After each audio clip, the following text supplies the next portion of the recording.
So let's talk about how I run long-running D&D campaigns, at least how I do it, not a be-all and end-all. So I DM 3 long-running D&D campaigns, as well as some shorter ones that are still ongoing, but are quite short-lived, so who knows. Let me quickly say what the 3 are, so that gives some context to what I'm going to talk about. So let's say the first is a BX game, basic D&D game, set in the anomalous subsurface environment by Patrick Wetmore, and that is a home game or with in real life friends. It's about 2.5 years old itself, but that's based on a previous multi-year 4th edition campaign as a sort of successor for that campaign during a period of downtime and disruption, and more of a kind of open table, easier access game. It was monthly. It's been very intermittently online over lockdowns, and we're about to restart. In fact, I was hoping to get it restarted this month, but there's been several illnesses and stuff like that. Life. So that's the first long-running campaign. So the second is Dolmenwood, which is a Gavin Norman setting from Necrotic Gnome, and that's been running for 3 years. That's my wife and 2 friends from university and 1 friend from my hometown. Always been over Discord because we don't live in the same place. It was monthly, now it's fortnightly. Partly, that's not really locked down so much as the fact we felt we wanted more time to keep more engaged in the world. And the third was originally called Exploring Chult, and I guess it is technically still that. It's Forgotten Realms. It's 3 years. It's 5th edition, and it started as one of the inaugural games at the RPG night that I started at a game shop I was a manager at for a few years. And I knew a few of the people who joined the game through the shop, not the others. It was monthly, then fortnightly, and then due to lockdowns it's gone weekly with occasional bonus sessions. Though we've also done some side campaigns. We did some Star Wars D6, we did some Castle Zinterland. And so I'm not an all-time great DM. There are some things I think I'm alright at, some things I'm weaker at. But I have multiple long-running campaigns, and that's not super common. So it must be possible. Basically, my example means it must be possible for us normies to have long-running campaigns, to be able to challenge the records. And so, for instance, my Chult game is probably about 350 hours deep, and that's the longest-running, most intensive one in lots of ways. And so here's the fruit of my experience of running a long-running campaign. The first trick, I think, is getting lucky or being in the right place. This is one that I can't teach, you can't learn. None of us can we? Basically, when you think about it, a couple of those games, one of those games was that me and my friends who I live near and who are very settled in the same area enjoy hanging out, and D&D is a fun way to hang out. Another game was the uni friends visited. We played a bit of Dolmenwood, one short session, and then I said, should we start do you want to continue that? And I invited another friend, and we've had lots of fun with that, and we've kept going. Another was because I was at a game shop, and that means there's lots of nerds there, and that's a recruiting ground for people who may or may not be people you can gel with and have a campaign with. Everything else is dependent on that first thing. So in some ways, if you're like, well, I've never been able to find this long-running game, I've never been able to find the unicorn, it may be your fault, I can't promise you, but it might not be. Basically, there are reasons beyond our control that sometimes lead to games fizzling out or struggling. When I was younger and I had RPG books, and apart from literally a couple of things in my tweens and teens that would run several sessions of different games of very low quality as well, I'm sure. Mostly I played a tiny bit with my dad, and on my own I wrote stories of the games in Deadlands and Star Wars that I wished I was playing, because I didn't have friends who were into that. So it's perfectly normal to struggle to get a long-running game. That's the first thing. Everything else is dependent on the luck, or being in the right place at the right time, or being strategic about seeking opportunities, I guess, is the most positive way to put it. But if you have some people who do somehow gel, you can, it's not the same as just running a good session. The campaign is not the same as the good session. You find people who gel, you can run a good session based on what people call good DM skills, and there's loads of people better at that than me, that's for sure. But a good campaign has to have more than that. And I say that because otherwise, why would players stick at something when it's hard? Why would they invest in something emotionally so they care about the end? And players do value continuity, don't they? they do value the same world. We find that even if we only run something for 6 sessions as a closed campaign, they're like, man, I care about that so much, I wonder what happened afterward. Many DMs have had that experience, even from short campaigns or short sessions, kind of connected sessions. Readers and TV viewers also value continuity and investment in a world that matters and is real to them. And there is something specific in a D&D campaign and certain other kinds of RPG campaign, but I think D&D, because of its wargame roots in lots of ways, is one of the most intense examples of this, that people get attached to, that their idea that there's this world and that can be shaped. Their characters are in that world and that can be shaped. So I think there's 4 general topics or areas of reflection that I'm going to talk about. As I say, this is just my experience. There will be other experiences which may be more useful, but this is my attempt at this. So you need a deep and rich world, I think. Players need to not just enjoy their time at the table because they like the people there or because you're really good at running a dungeon. That's good, and that will keep people coming back to some degree. But if you want to have a 350-hour campaign, I think your players have to be compelled by the campaign world.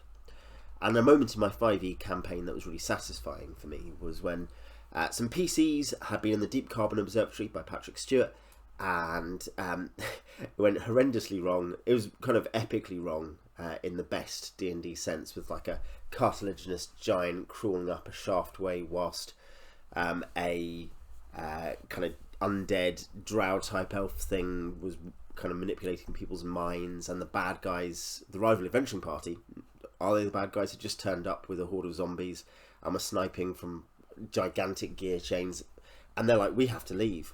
And then they think, okay, so we've got 2 wishes left in this from this Ifrit who we found underneath the Nightwolf Inn in a bottle, in an iron flask in fact, and we'd agreed previously he would give us extra information if we released him on a second wish. So they did that. They're like, okay, we'll ask him for he said, and the particular request was, I want all the people here and all the people who are on a separate adventuring group on the Magic Carpet to come with us and be transported back to this place. And the Ifrit did that, and classically, very literally, which meant one of the bad guys came with them, stole the thing they wanted, and disappeared, became invisible and disappeared. All legitimate at table play. You can see there's all kinds of things feeding in there. There's stuff about how they'd run through an adventure, they were connected to the Nightwolf Inn and had this other item, they'd had downtime, we'll get round to that in a while. But all these things are connected, and then they're like, we're screwed. And this monster or bad guy has a thing we don't want them to have, and we don't know what's going to happen. We think other bad things might happen out of this as well. So that's where they were.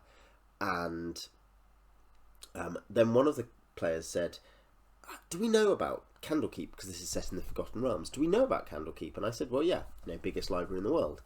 And so the character was like, we just need to go and research some of this stuff because we have no idea. And so they did. And I said, yeah, you can go there. And so before the next session, I knocked together a couple of pages worth of prep for a section of the Sword Coast and some adventure seeds and things like that. One of the sub-parties of that campaign has been off doing that for a while now. And they were so gratified that they could go anywhere. The world was open to them. It was open to their action. It was a real world in that sense to them. And of course, that still depended on me being willing to build stuff on the fly. But yeah, there's 2 aspects to this. There is prep to having that work. So the document here on screen was my original Exploring Chult setting document, which was lots of stuff typed up from Tomb of Annihilation, but altered, because I liked the idea of it being a colonial setting with colonial powers exploiting somewhere, but then there being other factions resisting that, and lots of political interplay in a way that bluntly there's not very much in Tomb of Annihilation, the 5e adventure, which is set in Forgotten Realms Chult, using Dwellers of the Forbidden City inspired material and Tomb of Horrors inspired material. So I did that, and you can see I've got all the factions, and I've got locations in the big city, and lots of NPCs here with detail on them.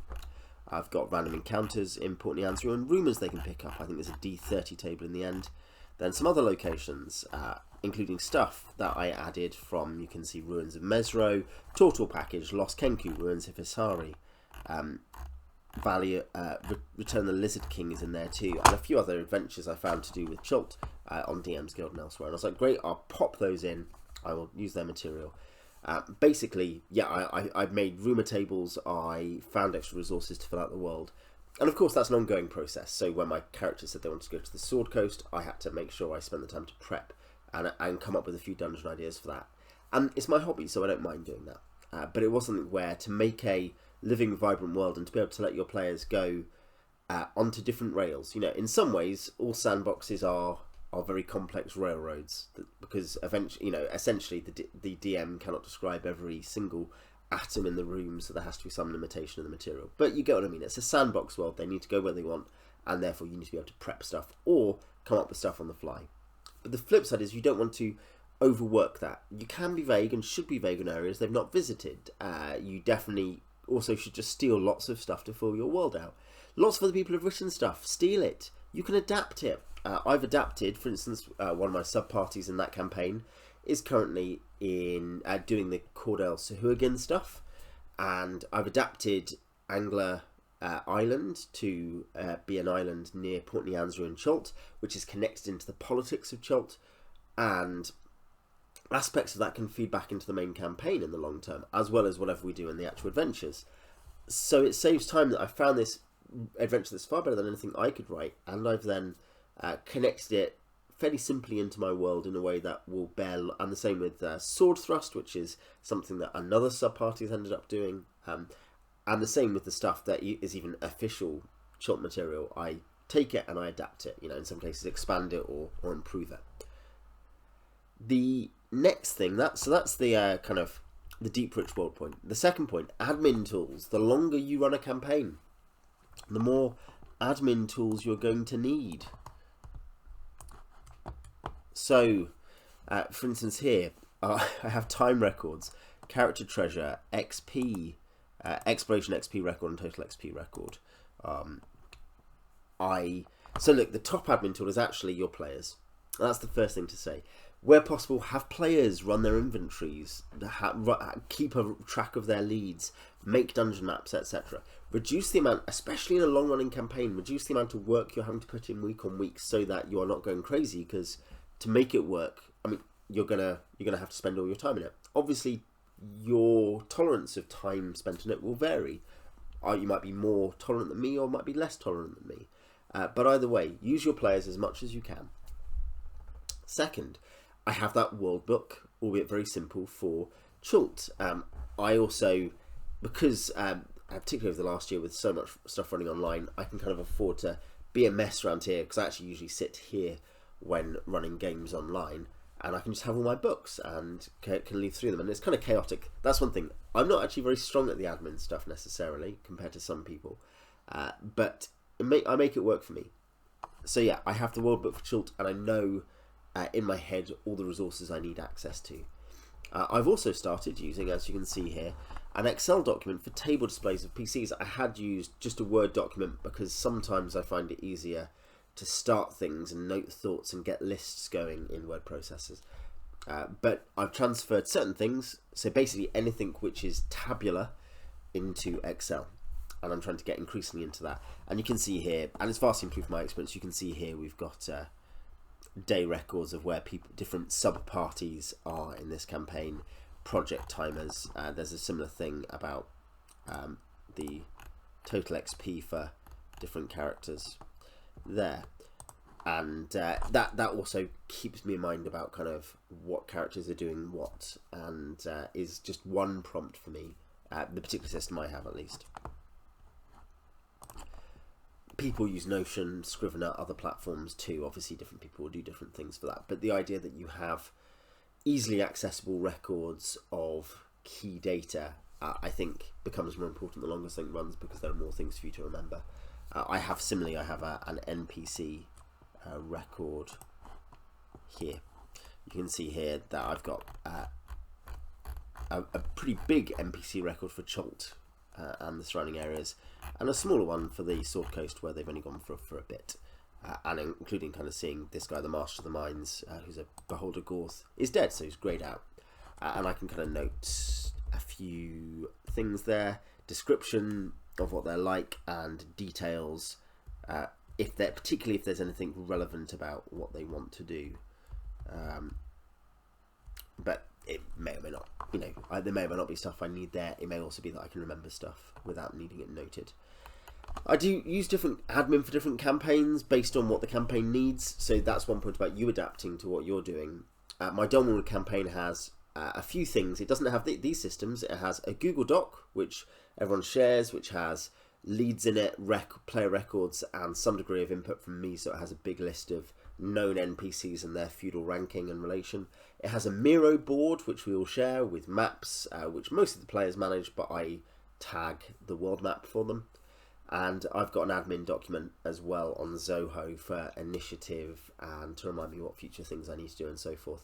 That used to be a Word doc, but I find it's weird. I end up finding the way I can manage it better using a single Chrome kind of browser tab or set of tabs. So yeah, I tend to use online initiative kind of ranks and stuff. That's all fairly low tech. Lots of people have far more high-tech systems than that, of course, so that will, again, vary by the individual. Basically, the aim, whatever the tool is to allow you to save and remember the persistent state of the world quickly. So rather than having to take lots of time to find information, or rather than having no idea what's going on, being like, oh, I think it's like this, you're in control of your world, and your players, therefore, are convinced by your world. So the admin tools are not there. Some of you freaks may just enjoy administration, and I sometimes do. But the admin tools aren't really there to manage the statistical side of this game, for me. In the long-running campaign, they are a way to expand your world. In your head, you can only contain so much stuff, and so all this cultural memory of the documents you're making ends up being a really, essentially an extension of your memory of the world, so the world is more convincing. Anyway, that also aids the first point I made about a deep and rich world, doesn't it? You can find information quickly, you can immerse your players in a functioning and persistent world, which is then affected by player actions, because you're changing it and you're then recording that stuff so it stays real to you and therefore to the players, and therefore they keep wanting to come back. How can you keep up interest, though? Because that's one thing, is that a long campaign can lose steam. Again, sometimes not due to anything you've done wrong as a DM. You might just be out of luck, someone moves away, you're ill, some weird thing happens or fails to gel at a random point, and it's not really anyone's fault, but it just hasn't worked. But there are things, in my experience, that can help retain interest and generate interest. And here are a couple. Character stables. Each player having multiple characters. I think that can help a lot. And I think I've concluded one of the main things it does, aside from create a bit of resilience to character death, in a practical, everyday sense, one of the things it does is it helps players be less attached to an individual PC and more attached to the world and the opportunities that the world represents. Do you see what I mean? It lets people be attached to the world more, perhaps, than the individual PC. And in my different campaigns, this works in different ways. In my short campaign, players have 3 or 4 characters. And that's gradually been built up. That's one thing, you might want to build it up. So people have a character at first level, and then at second or third level they add another one, and so forth, if you're doing it that way. In my Dolmenwood campaign, each player has 2 characters, and in the ASE game, the big thing there is not so much that people have multiple characters as, because it's fairly casual, I have a pool of character sheets who are the company who go around adventuring and set up camp, and then people play their characters, and if their character is knocked unconscious or dies, another sheet is given to them. So the game goes on without them being like, man, my character. Even if they like the character, it's not the main thing about the game. The game is the game at that level. This is, as I say, worth building up, not all at once, except in certain cases. Another way to help players become attached to the world is to give them lots and lots of leads, lots of variety in the world, a real sense there's lots of things. So my point about Counterkeep is less that I made up the possibility, but that I was reactive to it. But the principle is the same. Dump a lot of adventure possibilities and seeds for your players to choose. So as an example, one thing here, in terms of adding all this material to my chalk thing, and here is the true and false and partly true rumour table, is that it's got, for instance, the Deep Carbon Observatory on it. and it's got different rumours people can engage with at different levels. It's got pirates, and it's got all kinds of other things, both from Tomb of Annihilation, but also from that Deep Carbon Observatory, and other things as well. So players can pick what they do. They are not restricted to the one storyline, and they're not restricted to the idea their character has to do a particular thing. They're like, oh, which is interesting, how can we fit them together? And of course there are risks to that. Players don't always adapt quickly there. So that as a caveat, players sometimes need a hook that feels like it matters to them. And I'm not suggesting you build campaign threads around the detailed 10-page backstories of your players for a random PC, but giving specific hooks to relevant PCs, I think, does give a very basic investment in something. So the very dutiful cleric in my Dolmen Wood campaign has ended up being set to find and cleanse the Dolmen Wood shrines, for instance. The warlock in my 5e campaign, whose interest in Baba Yaga and has gone to Candlekeep, ended up meeting an old sage there called Morleon, and Morleon basically said, "Oh, I could help you learn about this," which is how I've connected that campaign. I've put Sword Thrust, the Great Rolaids adventure, in my game, and that needn't have happened. My players may never have gone down that thing. They might never have been interested in Morleon, and they might have said no to this warlock and said, "We're not interested. Leave us alone." But it also means I can connect in S5 Dancing Heart of Baba Yaga, which if I didn't, I'd use it for something else. All these things are, in the Gestalt, aren't they? They're all possibilities.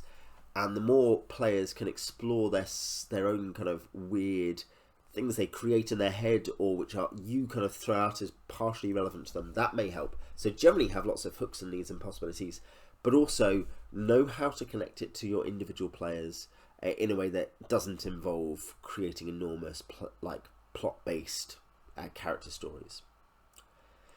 Finally, this is the other thing I'd say in terms of keeping up interest. Finally, you want downtime stuff, you want in-between stuff that makes the world more than a connected set of dungeons. So you can see, let's say you play the wonderful set of adventures GDQ by Gary Gygax, Giants, Drow, and then Queen of the Spiders, which is less good. You play those six modules, and they're amazing, but that's all you're doing in this hypothetical. Your players will enjoy it, but I think, if you do it well. But the point is they'll have experienced Gary Gygax's favourite style of play later in his TSR days of tournament modules where players sit down and do really well at facing a particular problem. Legitimate style of play, but it's not campaign play, because campaign play is about a world which the players are really impacting and developing. And so I think you need to have stuff that is outside of the set of adventures you run for your players, and it also needs to be open. It also needs to be interesting.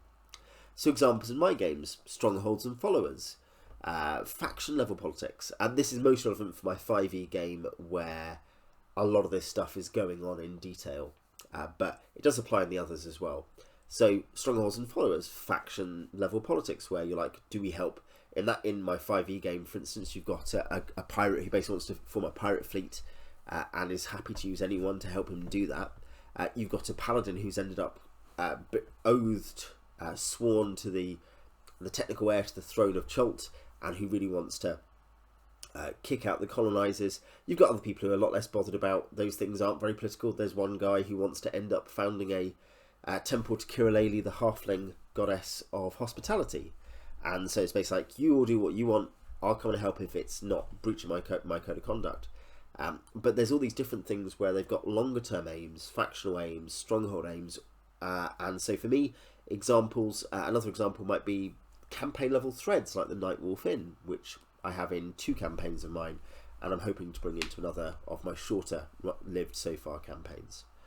Basically use this as subplot stuff. Use this as world immersion stuff and as stuff that your players can engage with if they want. It's not the core stuff of what you're doing necessarily, unless they want it to be, but it is something that means that when they are bored of one thing, or where they are needing a break, they can move to another thing. Finally, high-level gaming.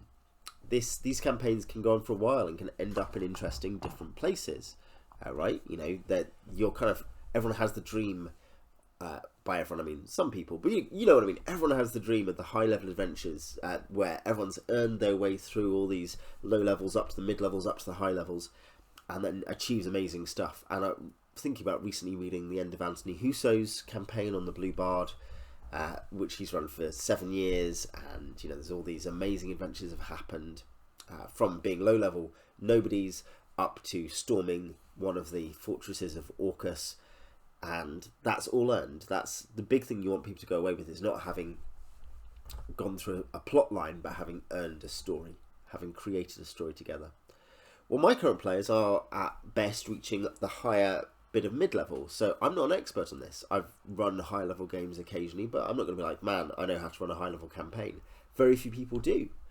It is the 1% of the 1% of the 1%. But I can't answer it as some people will be able to. And if you've run a really high-level campaign, or a campaign up to high levels, drop it in the comments. I'd love to hear your advice, and so I'm sure with everyone else. But partly, I think the former points about a rich, deep, responsive world, keeping interest up, how you do that, those will work to high levels. They're basic principles. They're not level dependent. If your players think the world is responsive, if there are things they can switch their attention to when they are a bit kind of like burned out of the particular adventures you've been doing, they will stay more interested. Stables of characters means they have different things to do in the world. They have their high level characters, as Gary envisions, researching and training and building, and then occasionally going off on crack squad, strike team stuff. And then the lower level characters will keep doing other stuff, because that's just how it will work. But my sense is that the other big choice to make to help this is related to my point about lots of adventure possibilities. So it's still kind of not level dependent, but maybe it's particularly pointed at high levels. Find all the workable high level stuff you can. Find it a place in your world in case your characters want to go there. Sketch seeds of stuff to develop that into, so they could talk to this person about this. So for instance, it's stuff like in my 5e game, we've got that kind of high mid-level stuff of the Sahuagin trilogy. There's obvious connections via Tomb of Annihilation into Return to the Tomb of Horrors. There's S5 dancing out of Baba Yaga. There's Nightwolf Inn. So there's all these meta threads that aren't by me, by the way. Again, steal stuff, but aren't by me, but are ways the players can develop and change the world. And it's different in my Dawnwood game, where it's in Dawnwood itself. It's not going to go as high level. Once they hit certain points, it's more natural. The characters may have different interests, and I've got ideas for that. Certainly, certainly thinking about ways I could develop that and what they might want to do. But that's going to be probably years off. So it's tomorrow's problem. Future Owen can solve that. And be ready for the world to change as well. That's maybe the final point about the high level play, is have the boldness to let the world change in different ways, not just the way that you've written a plot and it ends in a particular way, or there's one battle with Orcus, but all kinds of things could happen and the world will change afterward. The ultimate test perhaps of the great campaign world, I suspect, is how worthwhile it is to keep playing with after the big epic showdown. Not that always has to be the case, of course, but if it is a campaign world your players want to come back to 20 years later, like Tony Husso's players are, I think that's a real compliment to the quality of the game world. Anyway, those are my thoughts. I'd love to know what you think about them, and I'd love to know what your tips are if you've run high-level campaigns or long-lasting campaigns, and generally if anyone has other resources to share. And also share your stories of long-running campaigns, the good, the bad, the ugly. Tell the rest of us how they've gone for you, and tell us the epic stories of how your players have won or lost on their last rolls of the dice. Anyway, that's me for today. Till next time.